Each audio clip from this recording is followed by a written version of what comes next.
Hello my friends and fellow travelers, my name is Pierce, this is my channel Tales from the Road. Thanks so much for stopping by. Today, because you clicked on this video, we're obviously going to talk about the beautiful European capital city of Brussels. Now, it is the capital of Belgium, but it is also the heart of the robust European Union, so there's always a lot going on here. It's an international city with an international vibe with a lot going on. So in this video, I'm going to tell you everything you need to know before you go. So maybe you can add it to that itinerary of yours. Many people skip Brussels when they head to Europe, and maybe you can learn some things along the way. If that sounds good, let's get Belgian.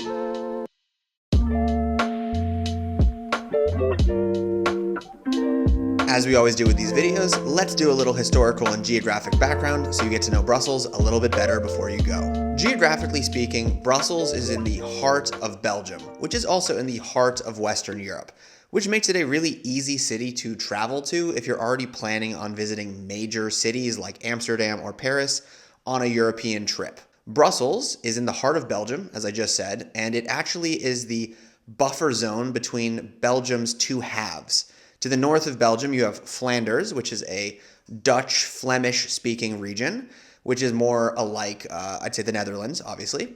And to the south, you have Wallonia, which is a French-speaking region, which is much more akin to the southern neighbor, which is France. Brussels sort of straddles these two worlds. In Brussels, it's much more common to find people speaking French, but as it is the EU center right now, it's a huge international city with people speaking many different languages. And if you go just on the suburbs, you'll really see this divide between the north side of the city speaking Flemish, the southern side of the city speaking French. It's a very interesting mix, something particularly Belgian. Historically speaking, Brussels has a long and robust history. It's an old city. But I think for a tourist, the important facets that are historical and interesting would be the fact that Brussels, number one, was the center of the Belgian sort of empire. So it's got all of the trappings of a large imperial city, including a massive palace at its center and very regal streets. Secondly, Brussels is really Belgium incorporated. So you can really find this sort of blending of Dutch, sort of northern Flemish culture and southern sort of French culture all in one city. So you can see it in the food, you can see it in the architecture, you can see it in the words and the type of languages that they speak in Brussels city. And it created a very diverse and interesting place with a lot of interesting things to see because of these meshing of cultures. So if there's anything historical, I think that's what you need to know. Let's talk a little bit more about the practical information for when you visit Brussels in the next section. First and foremost, Belgium is in the European Union, and more importantly for visas, it's in the Schengen zone. So that means every American gets 90 days visa-free access the second you step foot in the Schengen zone. I made an entire video explaining the Schengen zone, so if you want to check it out, check my prior videos. But what it basically means is if you go to Italy and spend time in Italy, it subtracts from the time that you can spend in Belgium. But many people wouldn't spend, 90 days in Belgium anyway, unless you really, really love Belgium. So I think you'll be fine. 90 days visa-free when you arrive. So now we're on to money. And in Belgium, being the center of the European Union, they of course are in the Eurozone and they use the euro. Right now, the euro trades about 1 euro equals 0.9 US dollars. So you can think of it just marginally more expensive. So if you pay $10, it's probably 9 euros, something like that. Brussels, because it is a financial and political hub of Europe, is certainly not the cheapest city in the world. If you're planning on eating out in restaurants, you need to budget at least 20 euros if you're going to go eat at a restaurant, probably more if you want to include alcohol or anything into that. You can, of course, find sort of cheaper food like the traditional street foods of Belgium, which are fries and waffles. All of that stuff is reasonably priced, but if you want to sit down at a restaurant, it is not cheap. Also to go with that, if you're planning on staying in a hotel in Brussels, also not cheap, 100 euros at the very, very minimum, 150 euros to be safe per night. The only thing that is truly a good price and a better price than you will find in most other European countries and certainly the United States is the beer, as Belgium is a super beer country with an excellent beer culture. Belgian people decided that beer is the drink of the people and that it shouldn't be more than a couple euros, 2 to 3. And you can have a robust selection. So that's the one thing, the little silver lining for the prices when you go to Brussels. Transportation. Getting to Brussels is actually incredibly easy. If you're flying to Brussels directly, you got two major options. You can fly to Brussels International Airport, which is not very far from the city and is connected by train, super easy. Or you could fly to Charleroi, which is a city in the southern part of Belgium. It's actually not that far because the entire country of Belgium isn't that far, and that's where you're going to find a lot of the cheap budget airlines like Ryanair. The unfortunate part about Charleroi is they don't actually have a train that connects to the airport, so you take a bus company called Fleabco. It's about 20 euros from the Brussels city center to the airport in Charleroi. When you're in Brussels, getting around is incredibly easy because they have a really good interconnected system of buses, subway, and also above ground trams. The city itself is not particularly gigantic, so if you're a big walker, you can also walk and really enjoy the beautiful architecture, grand plazas, and very interesting streets of a very ancient European city. I think the best part about Brussels actually is the location within Belgium and within the world around it. So when you're talking about transportation from Brussels to somewhere else, you have a very easy access to go to other great Belgian cities like Liège, like Antwerp, like Ghent, like you could even go to the coast, like to a city called Knokke. Belgium has lots of beautiful cities, and all of them are basically within 2 hours by train. Everything's interconnected and everything's pretty direct. So it's a really big benefit for Brussels in general. You can also get to Paris in about 4 hours, not too bad. You can get to a city called Lille, which is in the north of France, with a very nice architectural style that's very Flemish. That's also 2.5 hours from Brussels. Or you could go north and visit the Netherlands, going to Amsterdam, again, in about 4 hours by train, and that would be the maximum time. If you take a bus, it could, of course, be longer, but the train interconnection, super solid. Also, if you wanted to, you could pop over into Germany to the east or even into Luxembourg City. It's really not that far. So if you're interested in train travel or having a base for traveling while you're doing a Western European trip, Brussels is a good spot, like in general. Safety and security. For me, I think Brussels is a pretty safe city. They do have a little bit of homelessness. They, of course, have the traditional European pickpocketing problem. But other than that, as long as you know where you are and you're not walking around some dark alley in the middle of the night, I think Brussels is a very safe city. Also, they have had a bit of a terrorism problem in the past, so all of the major monuments that you see in Belgium are typically monitored by military police, which as a tourist might make you feel a bit safer. So now on to the food section. If you want to eat in Brussels, you're going to be able to find good food.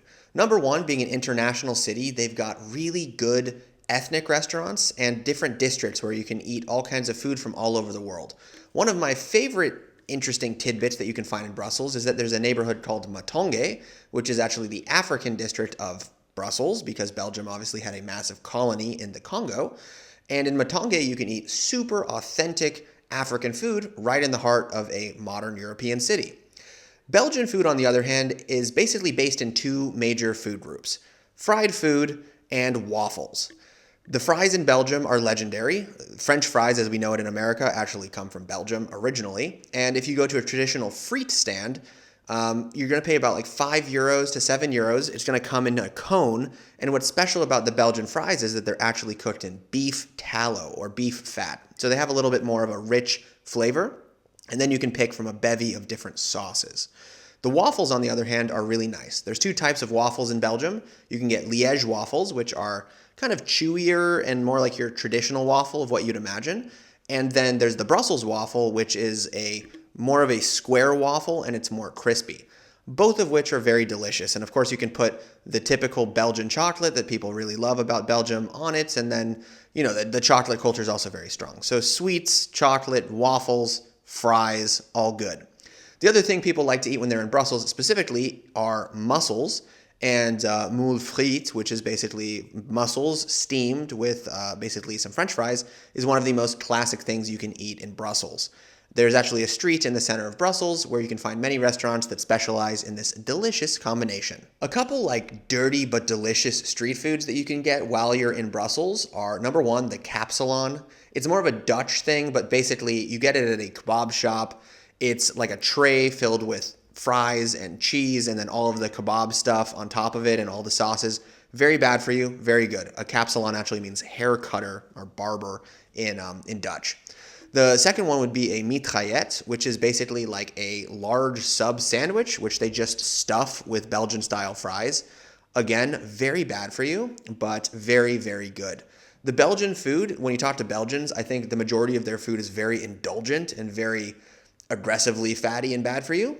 It's pretty rainy there, so maybe that's the reason for it. But I think a lot of people really appreciate those because when you go to restaurants, the sort of haute cuisine, higher cuisine of Belgium is more French inspired. And a lot of people don't have access to that because of the prices. So when you're in Belgium, hit the street food, hit the chocolate, hit the waffles. I would be remiss if I didn't also sort of note that drinking beer in Brussels is not a question, it's a must, just because of the massive variety of beers that you can find in Belgium. Belgium, I think, in my personal opinion, is one of the first countries that had a microbrewery scene, with monks taking the lead, making beautiful cheese and beautiful beer. When you go to bars in Belgium, I think the most famous one is called Delirium. They have literally thousands of different beers that you can try. On tap, I don't know about thousands of them, but certainly in bottles, they have all the different distributors around the country as well as international beer. Cool part about Belgian beer culture is that every beer has their own custom glass. So when you go to Belgian bars, you can actually see like an entire wall of different glasses that are made specifically by each brewery for each beer that they produce. Very cool. Some of my favorite Belgian beers include Duvel, which is sort of an industrial beer, but it's about 7%. Very nice, and it comes in a sort of chalice. And I love a beer called Triple Carmelite. Also, I believe a double Belgian blonde type of ale. Very good, but kind of dangerously strong. So if you drink a lot of beer and you're not used to the Belgian styles of beer, maybe calm it down with the quantity because they can get a little aggressive for what we are normally used to in the United States. So now on to the best things to do in Brussels. And these are some of the things that I've really enjoyed doing having lived there, and also some of the things that are quite popular amongst tourists. So normally when you go to Brussels, you're going to start in the sort of the city center, the old city center, which is an area called the Grand Place in French or the Grote Markt in Dutch. They have a big architecturally Dutch square with a very beautiful, intricate city hall. And then from there, they have a lot of little small streets that you can get lost in, lots of food to try, and overall touristy, but very, very beautiful. While you're there, you're going to also want to check out the large basilica that overlooks the old town. It's very cool. Even if you don't like churches, it's a very majestic building. Next up, something I like to do, which is actually not too far a walk from there, is you can visit the Magritte Museum. Magritte was basically a surrealist painter from Belgium, and he painted these very specific, very interesting paintings. And it's just like maybe 500, 600 meters from the city center, and it's certainly worth a trip because the art is very trippy and very specific, and I really enjoyed it. And it's connected to the area where the old palace of the kings of Belgium used to be. You can get a tour of the palace if you want. I've never personally been inside, but if you want to see a big European palace, see all the power and accumulation of wealth that the Belgians were able to amass by the things that they did, that would be a good place to see it. Brussels also has a lot of beautiful parks and outdoor space, as many Belgians like to get out and enjoy the sun in the summer. I lived next to an area called the Bois de la Cambre, which is in the south of the city and very close to Embassy Row, because all of the countries around the world have, of course, their embassies in Brussels for Belgium and specifically for the EU. There's also the Parc des Cinquantenaires, which also has a massive arch in the center, and it's a very beautiful place to go for a walk and be outside. A must-see for many people when they come to Brussels also is the Atomium, which is basically this large building that's shaped like an atom. Very interesting. You can go all the way to the top and you get a really cool view of Brussels. It's very on the edge of the city, but it's a classic thing to do and one of the sort of national landmarks of Belgium. Lastly, I would recommend going to the European Commission district called Luxembourg. On Thursdays, actually, all of the interns and young people who are working for the European Commission go out in the Place du Luxembourg, which is the square right in front of the Commission. If you're a student there or if you're a younger person, it's really cool to see the lively kind of center of young European life all in one place. And it's kind of interesting to see all the people who are developing what the European Union is, wearing suits, going out for a beer with friends. So that's definitely something worth it. Brussels is a very lively city. You can find good restaurants and good bars basically everywhere. They also have clubs and nightlife that are very accessible. So as far as things to do, it is a modern European city. It's just kind of small, so there's only so much you can do. And then it is, of course, as I said earlier, a great place to take day trips to. You can see all the good cities of Belgium without much of an issue because Brussels has two main train stations right in the center of the city, walking distance for anyone staying in Brussels city center. So that's gonna do it for me in this video. As a last note, Brussels, it's a beautiful city. It's got a lot going on. Is it the best city of Europe? Probably not, but is it worth a couple days on a trip to Western Europe? I definitely think so. I hope you guys enjoyed the video. Make sure to check out my Project 197 on Instagram. I'm cooking a dish from every country in the world. For Belgium, I made the super traditional food called stoofvlees, which is a beef stew served with the classic Belgian fries. It's something that you've definitely got to try on your time in Brussels. I hope you guys have a great day. Thanks so much for watching, and I'll catch you in the next one.